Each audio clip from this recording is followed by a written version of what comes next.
This is 365 Sports, powered by Sikkim365.com. Welcome to the Triple Option. Here's your host, Paul Catalina.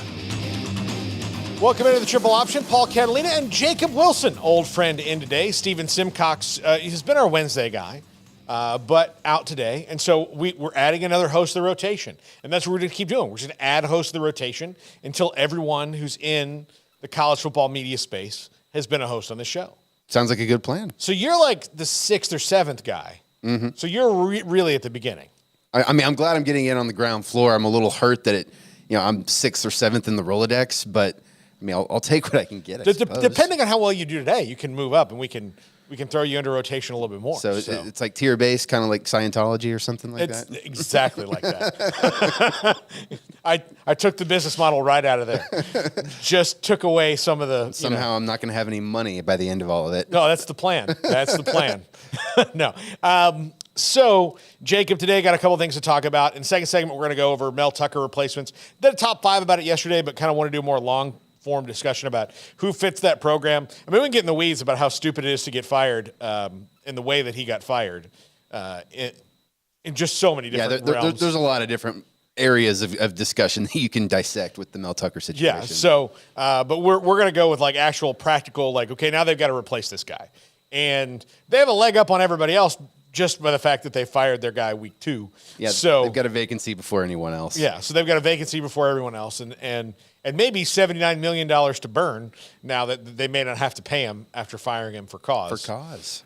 So we'll talk about that in the second segment. And then in the third segment, this could be a make-or-break week for a lot of teams' goals for the season, and particularly the team I love more than anyone in this room, just to be quite honest with you. And I'm very close with all of you, but honestly, I'll pick them over you any day. But they're one of those teams in that.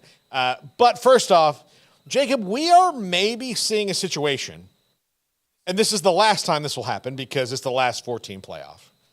But it's kind of fitting in that the SEC does not right now, after 25% of the season, appear to have two teams that are playoff worthy. No, you're completely right. They've only got one team in the top 10, and that's Georgia, the defending champs. And I think all these powerhouses in the SEC saw a lot of them show their vulnerabilities, if you will. Like Georgia, they fell, down 14 to South Carolina, a team that everyone thought that Georgia would have absolutely no hiccups against. Alabama did not look like Alabama against South Florida. LSU has not looked the same. I mean, Florida kind of confused everyone by beating Tennessee.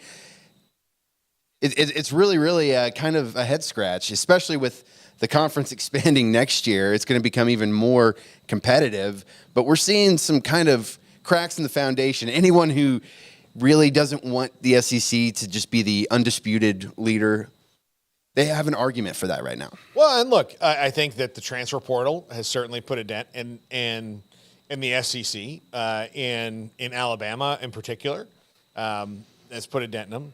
I mean, it seems like everybody's got an Alabama transfer. Now, are those transfers going to help any of those teams win a national title? Well, probably not, because it's really hard to do. But that means that those guys are not on Alabama, and they have to replace them with this year was just 5 transfers and then a lot of freshmen. So I trust Nick Saban to figure it out, but nobody is immune to a roster restart. No. It happens to everybody. Yeah, I mean, the whole transfer portal thing, I mean, a lot of these guys coming out of SEC programs and landing other places, they're not competing for national championships, but it is a real shot of adrenaline. I mean, you're seeing it at Colorado, you're seeing it at Texas State, you're seeing it at schools that we weren't really thinking about much prior to this season. But, transfer portal, it's a good shot in the arm. Yeah, absolutely. Well, and the other thing is, again, everything is cyclical. And the SEC has done a great job of marketing itself. I mean, they have convinced everybody that they are top to bottom better than every single other conference. And I would say that they are top to middle better, but middle to bottom, they're just like everybody else. And they always have been. And then eventually, those things even out. And right now, look, all the good quarterbacks seem to be playing in the Pac-12. for the most part. That's true. You know, if you listed the top 15 quarterbacks in the country, I would say that 7 of them are going to be in the Pac-12 and 2 in the ACC. And I don't know in the SEC if you would say that there's a top 15 quarterback in that league. Yeah, there's of anyone you're thinking about in the Heisman hunt right now, there's no quarterbacks in the SEC that people are talking about. Yeah, so those are the engines that make everything go, right? Mm-hmm. And they're still going to get good recruits and they're still going to be good, but there was a lot of, and people buy into rhetoric a lot. It's why we have a broken political system, because people believe words over actions for whatever reason. Mm-hmm. Like, it's not that hard to figure out what people are doing as opposed to what they are saying, you know. But if they say they're doing it enough, I guess you're like, well, he keeps saying he's doing it. Like, it would seem to be a waste of time for him to say all this if he's not. Mm-hmm. But I think they buy into rhetoric a little bit, and so there's all that, like, people have kind of bought into. But ultimately, the bottom line is, like, the proof's going to be in the pudding and who wins out and wins games on the field. I mean, and even if the SEC only has one team, that Georgia Bulldog team, that is the contender to get into the playoff and win a national championship, even if Alabama, LSU, Tennessee, even if they completely fall off, have 2 or 3 lost seasons, the SEC doesn't really have a whole lot to worry about going into next year because they're adding 2 of the biggest programs in the country with Texas and Oklahoma. Yeah, absolutely. Now, look, one of the teams that looks to me like a playoff team is going into the SEC, but that does not count. No. They're not yours yet. You know, for some reason, Dat Wynn is all of a sudden an SEC Hall of Famer, yet he never played in the SEC. No, actually played some games in the Southwest Conference.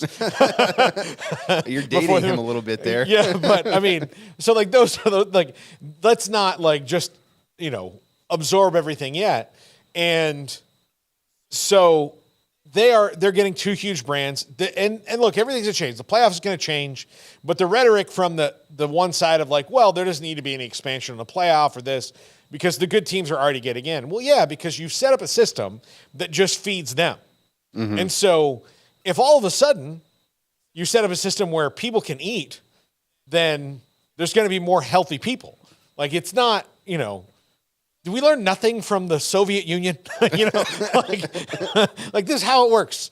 So they've opened up the system now with transfer portal. Of course, NIL more feeds the transfer portal than I think it does recruiting right now. Yeah, I mean, you've got to be an Arch Manning or someone who has that amount of hype in order to get the NIL money that you think about. Yeah. So, like, you know, for all the, you know, Nico Imaliavas of the world at Tennessee, you've got this ridiculous contract. Like, most of the guys are getting, you know, good social media deals or something like that. And then with success comes stuff like Caleb Williams is everywhere now. He's in the Heisman House. He's in Kentucky Fried Chicken and Dr. Pepper. And I'm probably leaving something out. But he's actually not that bad of an actor. No, he's not. So Bryce Young was really good, too. He was. So in L.A., maybe that's why he has access to all that. So, but like all those things that have changed are going to upset the apple cart. So there's people like, well, I don't want, you know, I don't want Ohio State not to be in this all the time. So since I'm a big Ohio State person, I'll be like, listen, the best teams are already in it. Like, no, you can't take away from me. And it's the argument of, look, you people don't know how to spend this money. Mm-hmm. Like, we're better off with it. So we should have it. As opposed to like, well, you know, TCU is not really a classically good program, and because of the transfer portal and, you know, a couple of coaching changes they made, that they already had a pretty good roster, you know, they were able to get to the national championship game. Sure, they lost to Georgia, but, you know, maybe let's compliment Georgia and Alabama on how well they've been able to do to get all these people together, and then realize that everybody else, not everybody else, but most of the other people are doing it the same, are about the same. You know, You'll peak up, you'll do that. You know, Nick Saban and his hold in the SEC is unique. So let's not pretend like Nick Saban, his hold in the SEC has anything to do with, you know, Florida or Auburn, who have both won national titles in the last 20 years and multiple ones in Florida's case, but it's been a long time. So, like, giving Florida credit for Alabama's successes No. If the situation was reversed, they wouldn't want to do the same thing. No, without the success of Alabama, this propping up of the SEC being at the status that it currently is, it wouldn't be as palpable as we think of it, as them being the kings of college football. And I think Florida, LSU, Auburn, those teams, and Florida did it before Alabama really got. Well, Alabama was what killed Urban Meyer. Yeah, eventually. That's what got him was Nick Saban. And, you had to, like, Urban Meyer was outside of his own whatever was going on, his health and whatever, needed a sabbatical to go get more money at Ohio State, whatever it is. So whatever that was, the hire at Alabama was Alabama wants to be back to who they were under Bear Bryant. Well, the only guy they think he can do that is Nick Saban.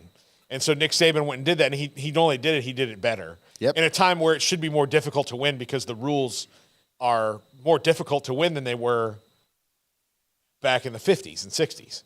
Yeah. So, Nick Saban was the end of Urban Meyer, and then you had other people pop up in between. LSU's the one consistent through the thing where it doesn't seem to matter who their coach is.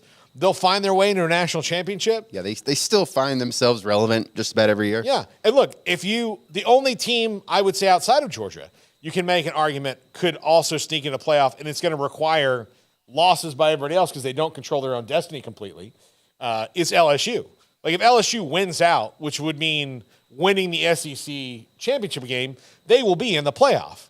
And if Georgia is undefeated when that happens, then that's the only path. But if LSU drops one along the way, then that to me maybe even eliminates it because in my mind, there's no one in the SEC East who's going to come close to Georgia.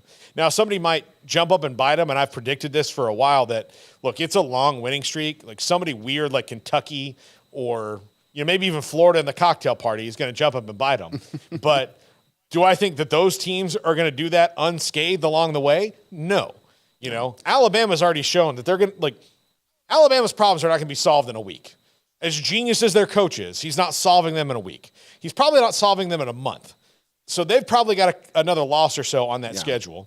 And Ole Miss is undefeated right now, but they're going to have to show that they're not going to be Ole Miss, Yeah, and I mean, everyone is curious about Alabama's quarterback conundrum right now. But if you think about it, before Tua Tagovailoa, Jalen Hurts, Mac Jones, Bryce Young, 4 great quarterbacks, all in the NFL right now, by the way. Before them, Nick Saban didn't have to have an elite quarterback to be a national championship contender. And so I know it's not exactly a hot take, but I think if the SEC does get a second team in the playoff, it's going to be Alabama because they've kind of been given benefit of the doubt status. Yeah, but see, they also can't, like last year, they had that argument of we're so close right here because we lost to LSU.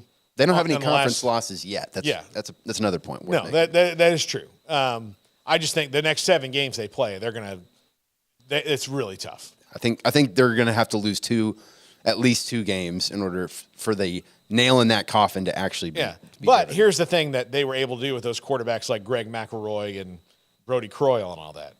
The people around them were all better.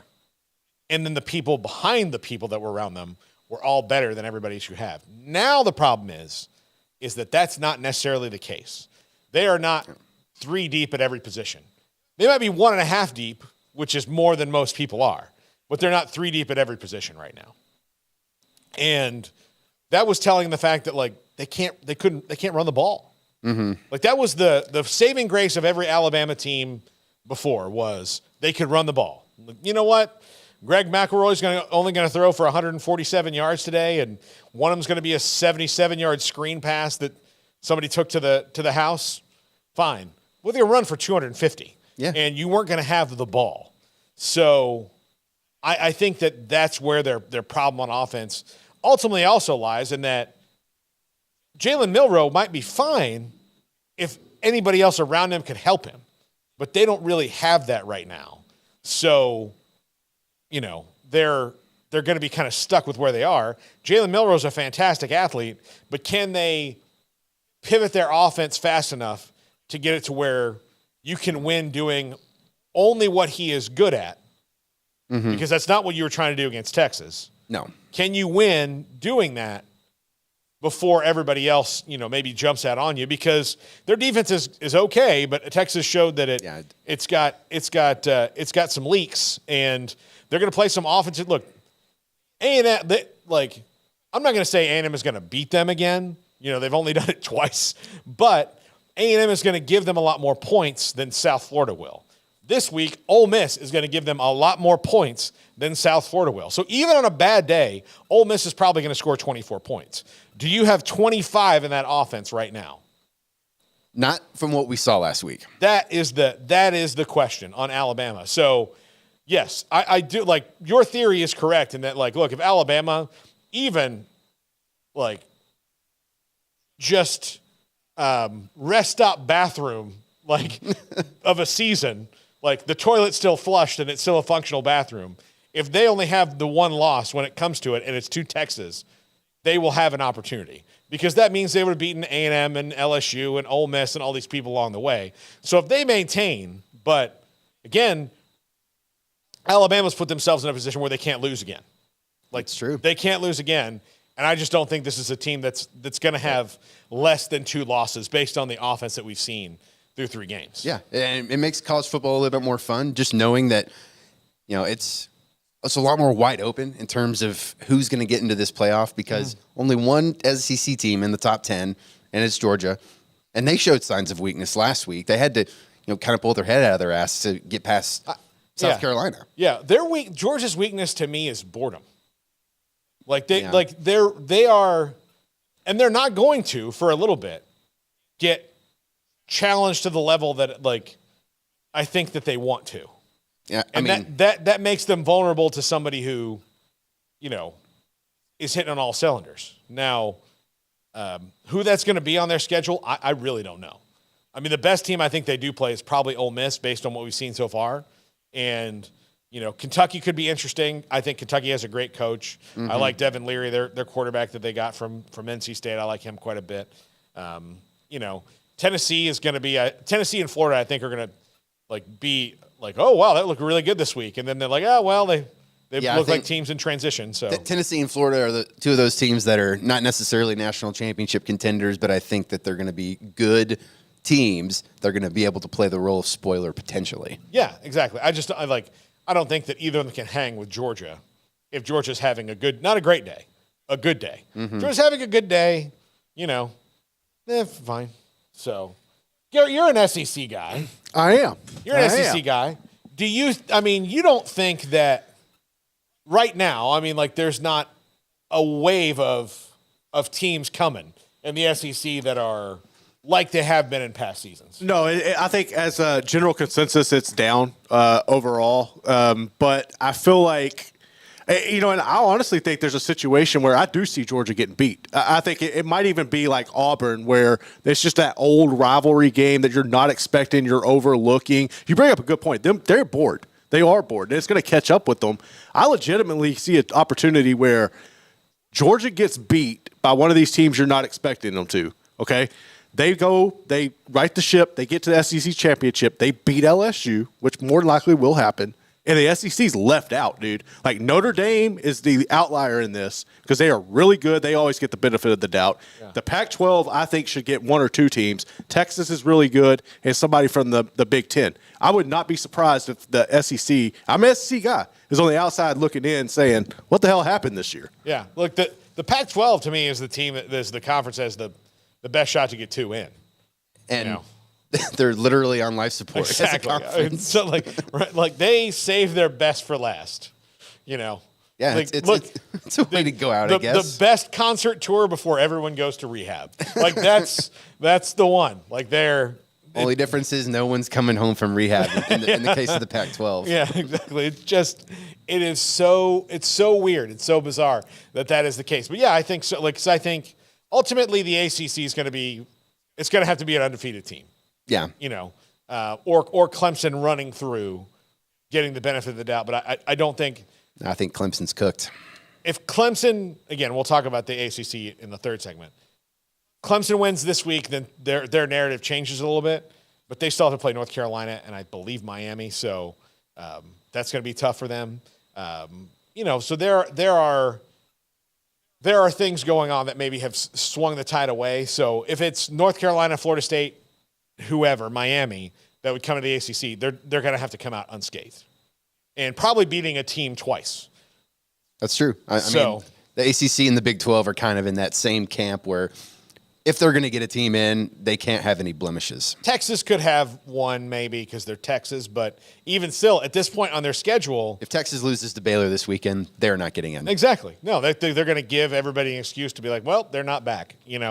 So if they lose, I mean, Texas's schedule is now almost easier week to week as it goes through. And look, Kansas State's already taken a loss, and they're really banged up.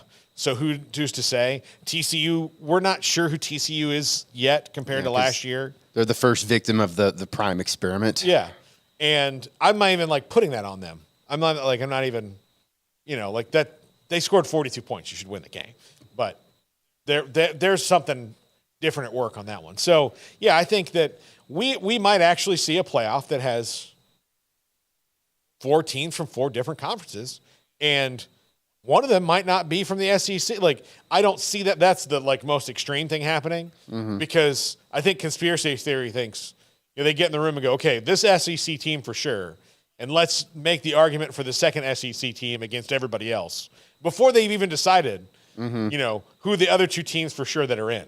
Yeah, and then let's start with our favoritism toward the SEC, and after we've resolved that, we can go on to our second favorite conference, which is the Big Ten. Yeah. Once we get 1 and 4, then we'll work on 2.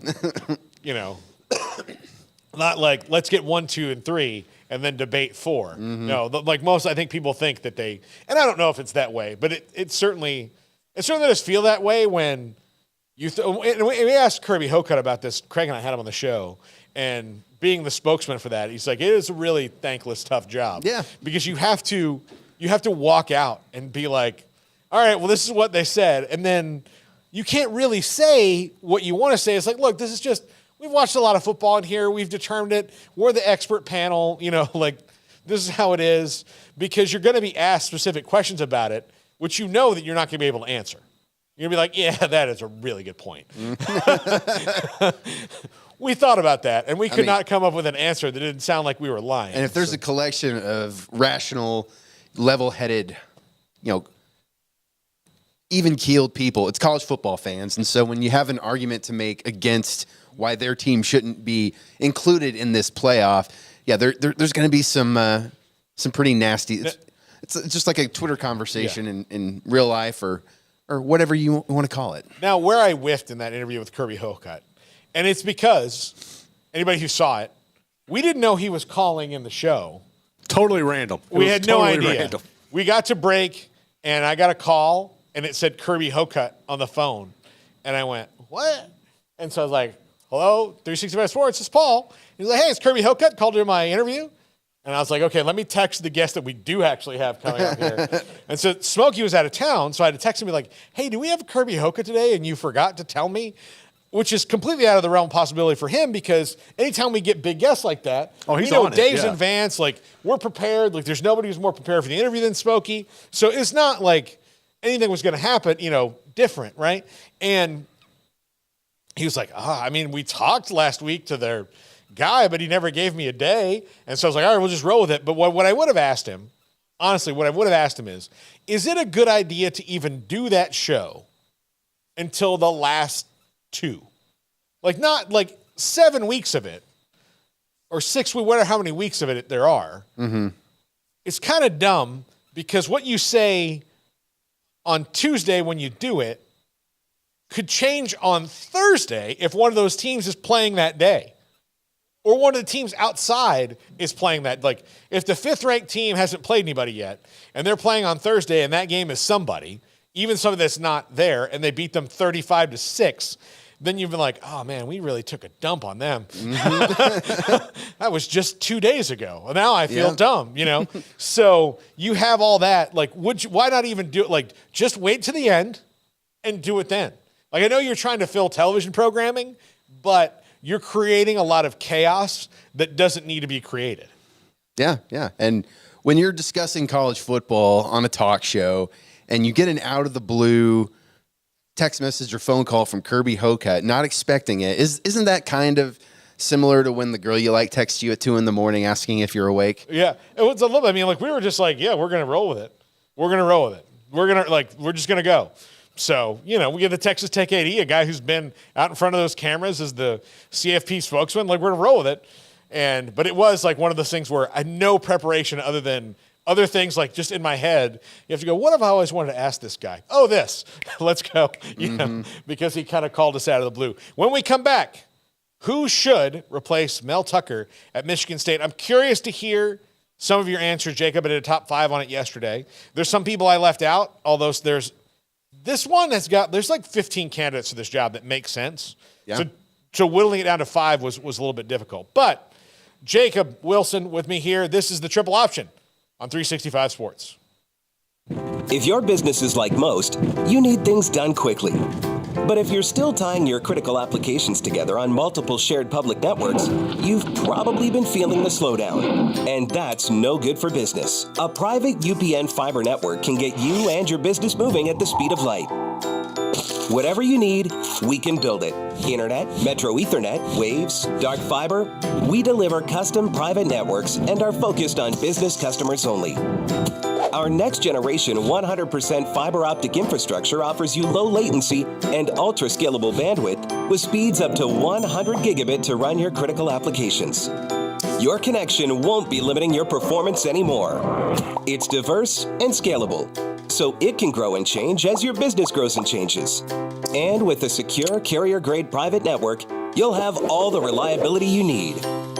Contact UPN today to learn more. Fast just got faster. This is 365 Sports, powered by Sikkim365.com. Welcome to the Triple Option. Here's your host, Paul Catalina.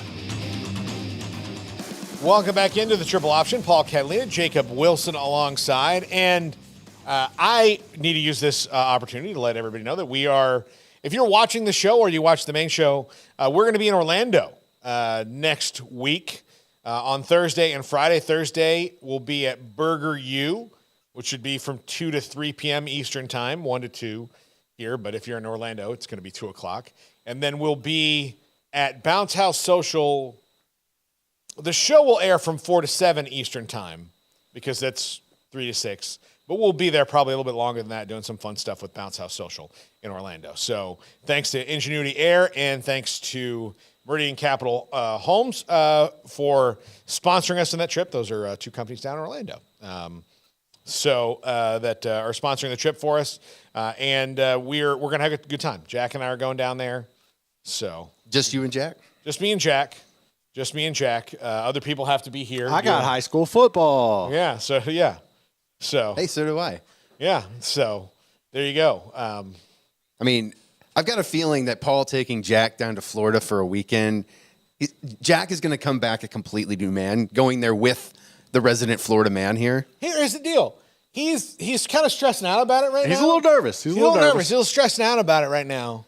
And I'm like telling him, like, dude, you're going down to my place. Like, we're not, I mean, not totally. I mean, Orlando's not, like, you're not in Tallahassee for any stretch of the imagination. And it's been a while since I've been there. But look, you're in my element. I can speak the language. It's literally a different language. Yeah. Look, I can make sure that you don't wind up in some seedy underbelly club watching an alligator fight. I can promise you that won't happen. But if you don't go with me, I can't promise that won't happen. Jack is going to come back wearing a gator tooth necklace, tank top, cargo shorts, flip-flops. Yeah. I can already see it now. Maybe even an earring, just for fun. Oh, he's going to be a Carl Hiaasen character tomorrow. I promise. No, I wish we could take Emery with us. We can't take Emery Winter with us. He's younger, more impressionable. But Emery, more like, here's the thing. I can't take Emery, the Oklahoman, down to Florida and then expect him to come back and finish school. Just, have to tell his parents, like, I know he was 3 months from being done. But, he met a girl in Orlando and she had a tattoo on her back, and He belongs to Florida. I don't know. He just, he found out that, it was assless chaps night at the chicken wing hut, and now that's where he works. So sorry about that. No, I do think it's going to be a good time, and I hope that Jack has a good time. I'm going to tell you this right now because he's not watching, he's not here, he's in his car. We're going to get him to Harry Potter World. I think we got to get him. He needs to. Yeah, I think he wants to go to his Harry life. Potter World. I think we need to get him to Harry Potter World. So I think we need to do that. Yeah, happiest place on earth that happens to contain Harry Potter World. Yeah. So, yeah, he's just going to, get some butterbeer in that guy. He can buy his own wand. No, I think he'll have a good time. No. Jacob, Mel Tucker out at Michigan State. And now it comes the legal wrangling phase of, how much of that money he can try to convince him to get, which if there's ever a reason to fire a guy for cause, I mean, this one kind of hits the bingo. It seems like Michigan State is actually in the right for saying, we're firing you I for also cause. don't disagree with his contention that they might have seized on a situation here to get out from a bad contract and done it. But he deserves to be, all that being said, what he did was really stupid. And I don't want a guy who does stupid things being the highest paid employee of my university. I mean, it makes me wonder if the folks down in College Station are hoping that Jimbo does something that they can fire him for cause for, because it seems as though the money is the reason why he's still there. Bruce Feldman did a report this week that if they don't get right, they'll find the money now. Oh, yeah. It's to the point of we can't keep doing this. They'll find the money. I just random thought that popped in my head. Figured I'd mention it. No, it's true. Yes, I know. There's a lot of sinister things going on in the world where they're like, well, if you would just send a picture to an intern, we would be out from under this. Just one time calling up a girl going, hey, what are you doing later? Mel Tucker has to have a replacement. So my top 5 yesterday, Mel Tucker replacements were Matt Campbell, Jason Candle, Sean Lewis, Jonathan Smith, and Mike Elko. It's a good list. Do you have any thoughts on any of those guys in particular? I mean, Jonathan Smith, Oregon State, I don't know how familiar he would be in the terms of recruiting that area in the Midwest, but it would be a good opportunity for him to jump from Oregon State, which is about to be property of the Mountain West, not Power 5, land in the Big Ten in an area where, Michigan State has shown that they can be competitive with different head coaches in the past. And it's also been a pretty good, Nick Saban was there, and he was able to catapult that into bigger and better opportunities. But on the flip side, it's a place where you can have stability and stick around for a really long time, and what D'Antonio did. And so Michigan State is an institution that really, really needs some form of stability because of what's going on with Mel Tucker. They had a certain situation with a doctor and some gymnasts a couple years ago. Mark D'Antonio is back as an advisor, and he should not be because he was out because he got in the way of some investigations into improper behavior as well. That's true. But I think what Michigan State should really look for is stability. And Jonathan Smith, he's done a good job of getting Oregon State off of the ground. And Jason Candle at Toledo, he's been. I mean, you have to think about someone in the MAC when you're talking about a Big Ten head coaching vacancy, because those guys, they all seem to know the area so well, have deep roots there. And I mean, heck, if Luke Fickell hadn't have just gone to Wisconsin, that would have been another name that would have been out there very, very much. Yeah, I wonder if Matt Campbell hasn't taken Iowa State as far as he can personally take them. He might have been the guy who built it to a certain level, and then the next guy can come in with some new ideas and take that to the next level after that. I think he kind of probably should have. He kind of went Ron DeSantis in that he should have struck while the iron was hot. Yeah. Because he's not the sexiest name in college football anymore. No. And maybe look, if he wants to stay at Iowa State forever, like Iowa State, I think will have him. I don't think that. I think they would too. Like, look, the guy yelling, "You're on the hot seat. You're on the hot seat." I can promise you is wrong. Mm-hmm. Like he's not. There is one guy that you didn't mention in your top 5 who I think Michigan State should really, really go for. I don't know if they'll succeed, but Brian Hartline down at Ohio State. Yes, that's a great. I think that they should be pursuing him with everything that they've got because he has been a key component of the wide receiver factory that Ohio State has become. He's made that offense as the coordinator just so incredibly consistent and powerful, and he knows the area. And it's not like he's going to recruit. He can recruit, and it's not like he's going to his direct rival, arch nemesis in Michigan. It's Michigan State. It's like he can go there and be a head coach, add the head coaching thing to his resume for when Ryan Day eventually loses to Michigan enough to where they say, all right, Brian Hartline, we like you. You're an Ohio State alum. Come back.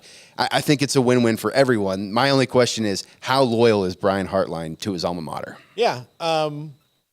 Because he's been a head coaching candidate previously. This is not the first time his name's been mentioned. I was kind of surprised somebody didn't snatch him up this year, although there maybe wasn't the right job for Brian Hartline out there.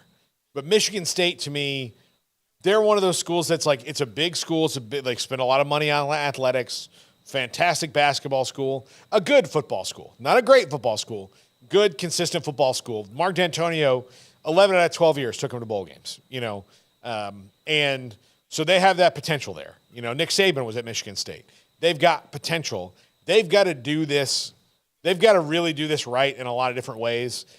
The one I would worry about hiring Brian Hartline is if I'm hiring Michigan State, I kind of want a guy who I know is going to stay there a while, and I would worry about oh crap, 4 losses in a row to Michigan and Ryan Day, if he loses again to Michigan this year, that would be 0 for 3.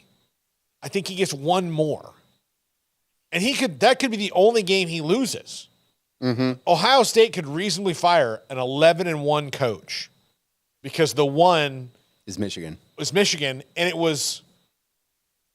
they become so spoiled because since Lloyd Carr left, didn't matter who the coach at Ohio State was, they were going to beat Michigan. Mm-hmm. It was just such a disaster. And then Jim Harbaugh has flipped that script. So I wonder if they, I think if you're Michigan State, I think Brian Hartline is the best available option right now. Yeah. He doesn't have any whiff of scandal on him. And I think that you get at least 2 seasons out of him. Yeah. That's the worst case scenario if you can manage to lure him to come to East Lansing. Yeah, that's the worst case scenario. You get 2 years. Yeah. So Brian Hartline, that's a really good one. I'm going to throw Pat Shurmur out there, who is an analyst on Deion's staff, but he's a Michigan State alum. Been a head coach in the NFL a couple times. Really, that seems to be kind of where they're going. Maybe want somebody who's stable like that. I don't know. Again, I want someone who's going to, if I'm Michigan State, who's going to take me into 2024. What is the now in it? And so that's why a guy like Jason Candle makes sense to me, or a guy like Sean Lewis makes sense to me, because you're shaking things up. Luke Fickell's running the spread at Wisconsin right now. Ryan Walters at Purdue has brought in Graham Harrell to do the same thing. So Ohio State's running a wide open offense. You've got, things going on in the Big Ten that are changing. You're about to have Oregon and Washington, USC and UCLA come in, and all 4 of them are going to run wide open offenses. So I think you need to maybe move with the times a little bit. There's one other name that I think it's a little out there. I don't think it's really being considered, but it popped in my head before we sat down. And unemployed Brian Harsin is still looking for a new job. And, his experience at Boise State, I think, kind of fits the direction that the Big Ten is shifting in, like you just mentioned. No ties to the area, but I think it'd be a wild card, potential, a guy worth looking into because he had some stability at Boise State. Yeah, absolutely. I wonder some of the 4 corners jobs that would open up at any time. Like if Kyle Whittingham retired at Utah tomorrow, I would call Brian Harsin so fast it would make your head spin there. Yeah. He seems to be perfect for that job. But would a West Coast job make a lot of sense for him? I was kind of surprised Stanford didn't maybe. I mean, maybe he's not an intellectual elite enough to coach at Stanford. I don't know. That's not to say I think he's dumb. I'm just saying that there's he doesn't drink his tea with his pinky up. Is that what you're saying? He drinks an ice cold beer with there's guys that can all 5 fingers wrapped around the can. There's guys that can coach at Stanford. And there's guys that can coach, at Fresno State. It's two different things. It's true. It's not an indictment on Fresno State. It's just what Stanford is. You have to speak to people differently. Mm-hmm. So it's just different. But I like Brian Harsin. Like Brian Harsin did not get a fair shake at Auburn because it's one of the craziest places in the world to be the head coach. And when they run you and the AD who hired you out so fast, and for different reasons, the AD who hired him had a scandal of his own making at Auburn. So they had all that they had to change, right? Yeah. It changed a lot of things. And then when the people who were kind of like, you hired the Boise State guy to come down to Auburn, who were already mad about it, just found the reason to run him out.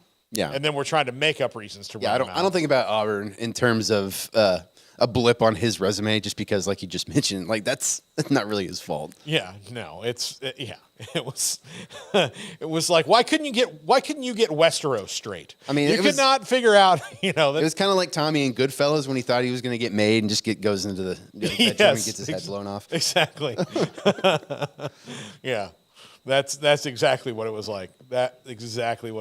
When we come back, make or break weekends, potentially for some college football playoff contenders. We'll talk about that. This is the Triple Option on 365 Sports.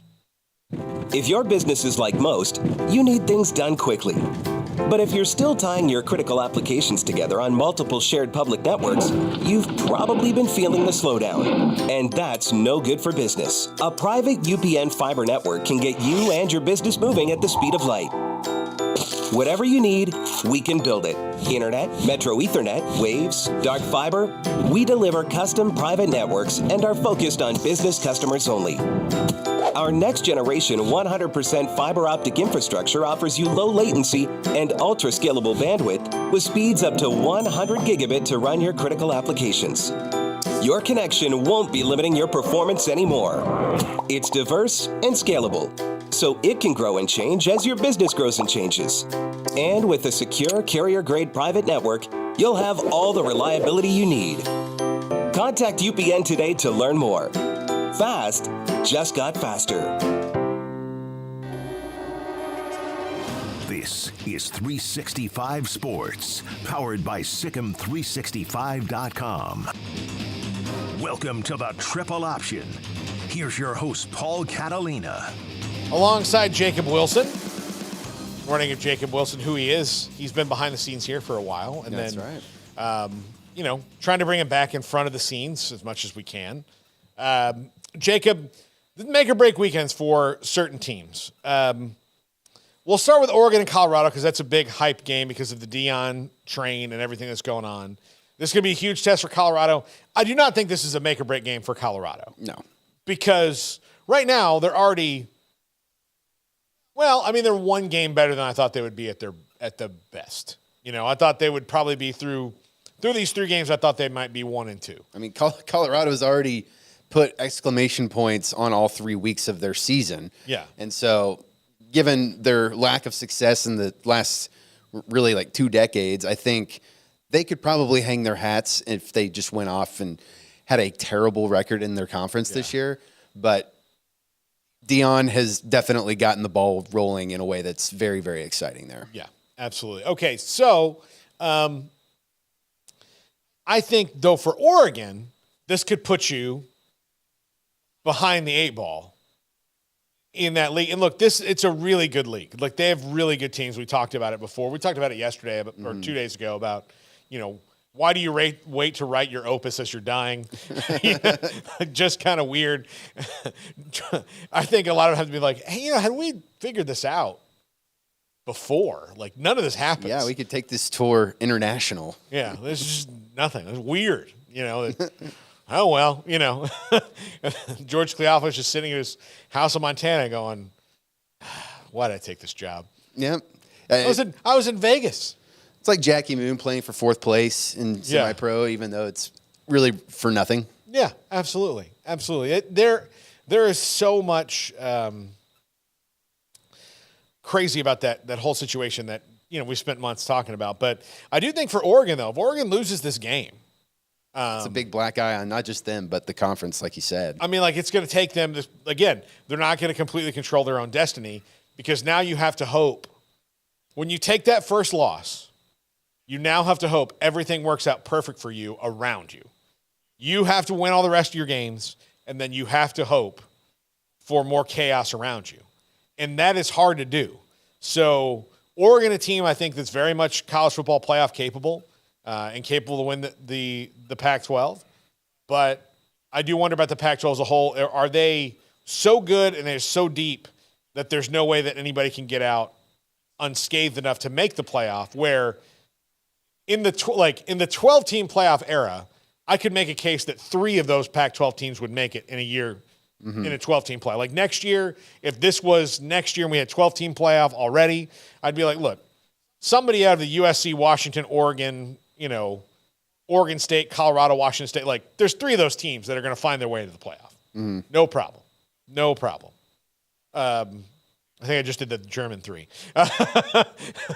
Good thing we're not in a basement. Yeah. So anyway, but yeah, there's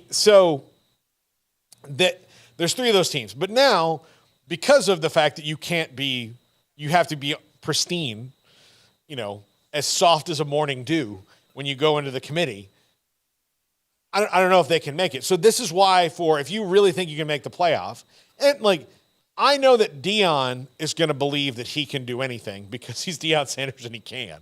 But realistically, that team can't run the ball and can't stop the run enough to make me think that they're not going to have at least 2 or 3 losses in that schedule. Yeah, I mean, people don't think about Colorado getting a reality check last week against Colorado State because they won the game. They wound up not, but yeah. And it was a very exciting, fun game to watch if you had the energy to stay up until the very end of it. Yeah. I was in Arizona, and it was still very, very late for me, 2 hours behind where we are here in Texas. But I think this is where we really get the reality check for Colorado, because the only chance that they have of winning this game is an absolute all-out track meet like they had against TCU. Yeah. Because one thing that people don't really talk about, people know it, but it hasn't really been talked about that much, is this Colorado defense is not really stopping much. Yeah. It's a bit of a turnstile in terms of what kind of points they're putting up. And I guarantee you Bo Nix at Oregon is going to come with a better offense than Colorado State did. Yeah. Yeah, and look, that they're going to get better. Everything's getting better and harder for them as the season goes on. But, all right, another make or break. Ohio State and Notre Dame. Yeah. Now, Notre Dame will get more of the benefit of the doubt from this loss than Ohio State will. Although I think it may not hurt either one of them if they go through the rest of the year unscathed. But Notre Dame actually has the better quarterback in this game, and that wouldn't have been said in any previous Notre Dame-Ohio State matchup, including what they played a year ago. And Notre Dame played really well in that game and defensively, but had no offense, and C.J. Stroud and his merry band of, wide receivers just had to have a couple good plays to win that game. And I think they did. I think Ohio State returned a fumble for a touchdown in that game too. But was that the one that was 10-6 or 13-6? It was not that exciting of a game. Yeah, it was not that exciting game. I think it'll be much better this year. Sam Hartman, I think, changes the script for Notre Dame. They have a very efficient running offense. Ohio State has a freshman quarterback that, has now claimed the job in Kyle McCord.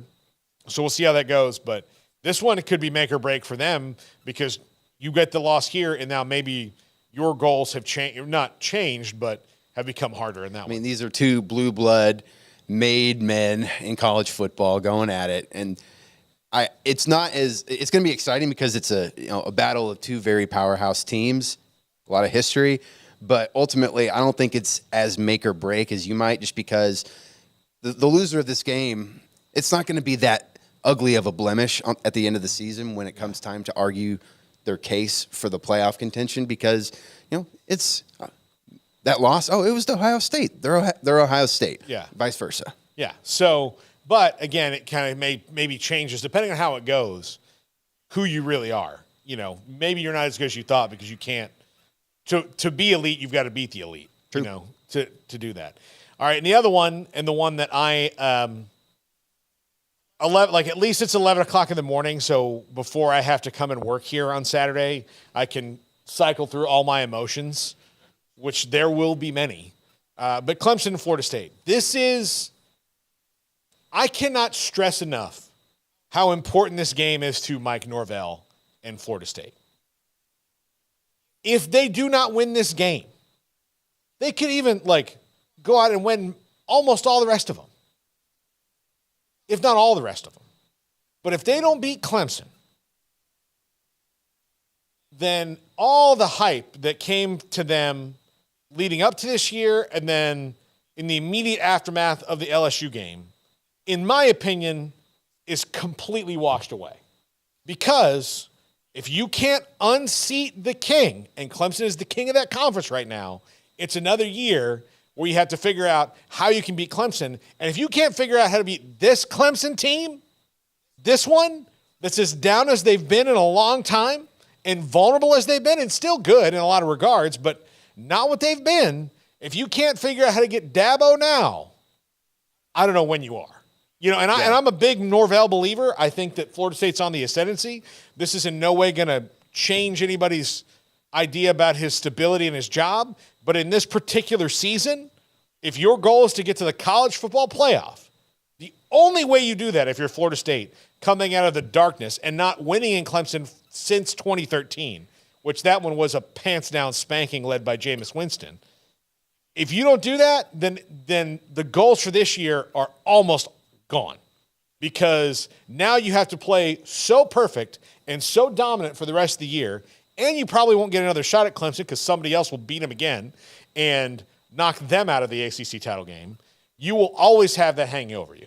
Yeah, it's actually a disadvantage to Florida State that Clemson is not what they were with Trevor Lawrence and Deshaun Watson. They have that really, really ugly loss to Duke, of all people. Granted, Duke is on the upswing right now, but it's still Duke. It's still a basketball school. And so with Clemson not being regarded as they once were, Florida State really does need to win this game, and it would help them to win it convincingly because that loss looks a lot worse if you don't beat Clemson and get the monkey off your back that it's been on there for 10 years. Yeah. Look, I think they haven't beaten them in 9 years. They beat them in 2014, but it's that was the last time. But the last time they won in Clemson was. I think, that when you lose to someone 9 years in a row, it feels like much more. I round it up because I think that's how sports fans feel. That's how I feel. Like there have been little blips in that. Like the last couple of years, Florida State's had these moments against Clemson. We're like, ooh, okay. Could they do this? It'd be so big. And then when the moment to actually grab the brass ring comes, it's like they're like, what? Yeah. Missed it. Superman saves you from falling, and then he drops you from higher. Exactly. Exactly. That is what they did. So this, to me, for Florida State, is make or break. Garrett, I'm not being too fatalistic here, am I? No, it's literally like listening to my thoughts on LSU and Alabama. It's almost the same exact thing where you can't get over the hump. You're always right there behind. You're nipping at the heels. You have all the players in place, but it just never works out. And when I think about this matchup, I think it's big for Florida State to kind of stick it to Clemson and get the dub, given how Florida State embraced the transfer portal and went balls to the wall, and all of their stars have come out of the portal, whereas Dabo's been like, no, that's evil. We can't touch that thing. Just go out, curb stomp him, let him know maybe if you want to be where we're at and where we're about to be for the rest of Norvell's tenure, you better embrace the transfer portal or you're going to be looking at us from behind for the next decade. Yeah. Look, when Florida State joined the ACC, they immediately owned it. They were there for 10 seconds and were like, we own all this. This is ours now. And owned it for a long time. And now Clemson has been the team that has owned it. And there's only two teams that have been relevant in this league, and it's Florida State and Clemson. No offense to anyone else. Miami has not won the league or even come close since they joined it. So that's out. Yeah, people forget that Miami's reign. They were in the Big East at the time. Yeah, so they're not like they're on the upswing for sure. And Florida State has to worry about that later in the year. But this one right here, this is about slaying the dragon. Yeah, I mean, you say that Clemson is the king of the ACC. I somewhat disagree because I think that crown is very much up for grabs right now. Well, I mean, look, they're the reigning king. Like they're the ones who've been for the last 10 years. Mm-hmm. Well, look, since Jameis Winston left Florida State, Clemson has been in control of the ACC. Now, save a couple years, Pitt won, Wake won, like save those couple years. Since that time, Clemson's been totally in control of it. Totally in control. And FSU has a chance to kick Dabo while he's down. And they need to do it and reclaim that crown of the coolest place to be. Like, that's the other thing that I think they're making work for him. Like, they're making it know that, like, Tallahassee's, like, one of the cool places to be. Mm-hmm. And, like, you have to make it cooler than Clemson, South Carolina. Like, that's what you have to do if you're Mike Norvell. You have to do that. And the other thing you have to do if you're Mike Norvell, and he knows this, I believe, and I don't think he coaches with this completely in his mind, but in the back of a lot of Florida State fans' mind is, okay, well, the minute that he falters, all they're going to do is make that offer to Dion and say, let's make it all good. We should have hired you in the first place, kind of a thing, and bring him in and bring that hype train into Tallahassee where it started. So many glorious years ago. But he coaches knowing that, like, there is one dude that everybody has in mind.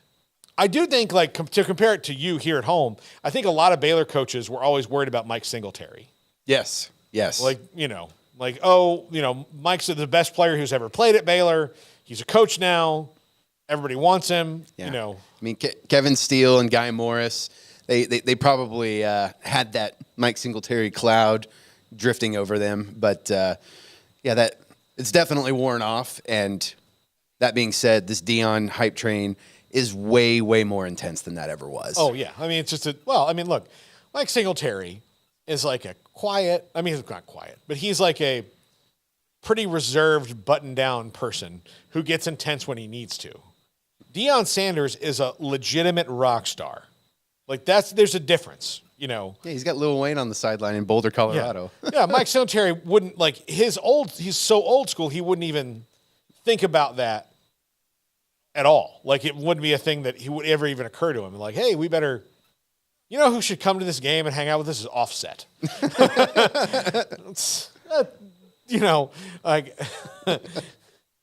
Like, I'm going to get Jake Plummer, an Arizona State legend, to come and wear a Colorado jersey at this game. That's how cool I am. Mm-hmm.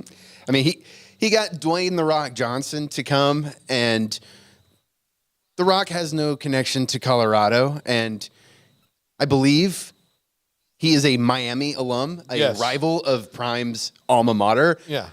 And look, he went out there and partied in Colorado with all the other stars. Like, well, part of that also, let's face it, The Rock needs a bump. He's in one of his dip periods, so he needs a bump. A bump of what, Paul? A popularity. Oh, okay. Yeah. Mm-hmm. Yeah. He just needs. I just mentioned Miami, so I just had to clarify. No, he needs a little bit of a boost. We'll call it a boost. Okay. And look, I got to be careful with the word boost nowadays, Paul. Yeah. So Aaron Rodgers might not have a torn Achilles if he had a boost. Yeah. You know what I'm saying? Yeah. Joking, people. Yeah. So no, he needs. He's going to do another movie with Vin Diesel, a guy he said he would never do a movie with again. All right, let's not pretend like he's not in a little bit of damage control, because the one guy you would think could make a superhero movie work didn't. Mm-hmm. Oh, well, who should he play? Any superhero he wants. All right, pick one. Black Adam. Oh, it didn't turn out good. Nope. Nope. So that's where he is. He's going back to WWE. I 2 out of 3 of us in this room enjoy the work of Dwayne "The Rock" Johnson. I do not. I think he's a fraud of a human being, like Tim Tebow. I mean, whether or not the muscles are enhanced by steroids or not, he's still freaking huge, and he's still like one of the most famous people. Look, here's on the deal. planet Earth. I always wanted to meet The Rock and talk to him, and I have many questions for him. But I do think that this is, and look, you have to do, like, nobody's immune to this, you know? Like, Clooney's had to do this, you know? Like, and that guy's as untouchable as it gets, right? Like, everybody's had to, like, you have a couple dips, and you're like, all right, well, you know. Look, if George Clooney, like, the next time he decides to do a movie, if it turns out bad, he's probably going to have to do Ocean's Infinity or something and make it all better with people, you know? Michael Keaton played Batman at 68 years old. Yeah. Like, again, there's... Yeah, I was just thinking, like, yeah, Prime is so cool that he gets Dwayne The Rock Johnson to come out, but apparently he's... No, look, it's all it's totally all Dion. But there are people who are going to come out of the woodwork and ride that hype train because they know it benefits them. Yeah, but that train stops when they lose. Maybe not dead in its tracks. No, and look, this is a lot, like, Dion's doing this really quickly, but he's also not dumb enough to think that this is going to be... He's going to win a national championship in year one. Like, he can have the confidence that he can build a team that can compete, and that's true, but this is hard to do. And you're about to run up against, again, there's some years in the Pac-12 where I've been like, you know what, maybe he might win this thing because this league is not good. Like 2 years ago, if they had done that in the Pac-12, you're like, oh, well, no one's really that good. So, you know, but now, like, everybody, you know, he's got to play Caleb Williams and Bo Nix and Michael Penix Jr. and DJU, and those things are gonna, like, it's gonna get harder. It gets exponentially harder for teams. The road gets bumpier throughout the season anyway. So I just say we just enjoy it. I'm enjoying it, Paul. Yeah, I'm enjoying the ride. Look, I'm gonna enjoy the hype no matter what. All right, that's gonna do it for us. It is it's 2:01 p.m. We went 1 minute longer. That's special for our good friend Jacob. So we'll get Jacob back in here. He's earned a spot in the rotation. You know, on the level, like, we're going to get you to full clear. Yeah,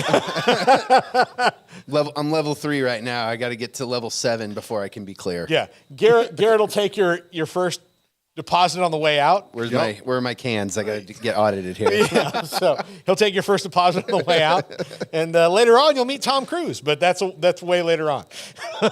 You'll come to your kid's birthday for 5 minutes. That's okay. So, all right, that's going to do it for us. This is the Triple Option main show at 3 o'clock. Earl Campbell on today. The Tyler Rose, the great Earl Campbell. This is 365 Sports. If your business is like most, you need things done quickly.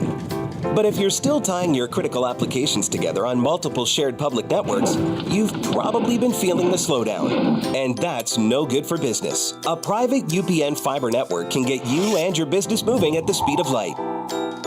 Whatever you need, we can build it. Internet, Metro Ethernet, Waves, dark fiber, we deliver custom private